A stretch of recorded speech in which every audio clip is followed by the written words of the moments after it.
famille, leurs parents, les frères et sœurs, les grands-parents, etc. Mais en réalité c'est juste tous les démons envoyés par Satan pour venir sur terre et faire semblant d'être humains afin de faire son travail sur terre. Il n'y a aucun moyen physique de leur identification, ils ne peuvent être connus que par la révélation. Puisque le Seigneur nous a révélé cela en 2012 pour la première fois, il nous avait montré plus sur le sujet, à la fois à ma sœur Séphora et à moi-même. Le Seigneur par sa grâce nous a permis de voir ces démons humains. Ils sont vraiment nombreux, et beaucoup sont même avérés être les pasteurs, les prophètes, les chefs religieux, les membres ordinaires de l'Église dans différentes communautés, etc. D'autres se trouvent dans différents endroits comme les écoles, les lieux publics, les zones résidentielles, etc. En bref, ils sont partout et de tous les horizons de la vie, riches, pauvres, jeunes, vieux, etc. Mais en réalité, tout n'est qu'un prétexte, ce sont juste des démons qui remplissent une mission qui exige leur présence physique ici sur Terre. Ils préconisent des choses qui sont abominables à Dieu à travers leurs actions et les gens les suivent aveuglément.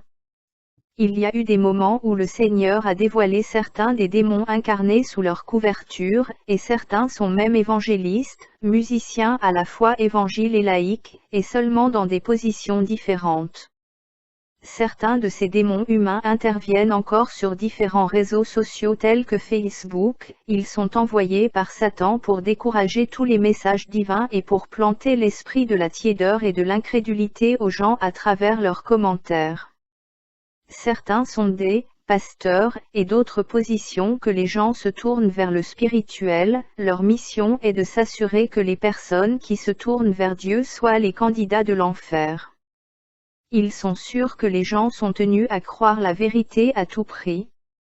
Satan les envoie dans des églises pour se comporter et s'habiller des manières pécheresses, mais sont employés à l'église et prient beaucoup, pour que les gens, sur qui ils sont établis, pensent qu'il est normal de vivre leur vie de la même manière ne sachant pas qu'ils suivent des démons.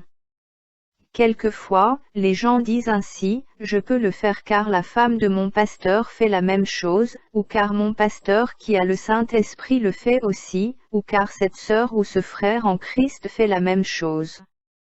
Après l'enlèvement, vous serez surpris de découvrir que certaines personnes que vous étiez en train de suivre sont effectivement des démons. Ils savent même faire semblant d'être saints si leur mission l'exige. Arrêtez de suivre les gens, suivez Jésus-Christ et vous ne serez pas déçus. Ce que je vous dis ici est très réel. Et ces démons sont partout et sont innombrables en nombre. Le Seigneur en se révélant à Séphora et à moi-même, nous a donné la grâce de les identifier, il les démasque et je peux vous dire qu'ils sont si nombreux et on ne peut pas les soupçonner physiquement. Nous vivons dans les temps de la fin. Ceci est le temps de regarder à Jésus-Christ et à sa parole, non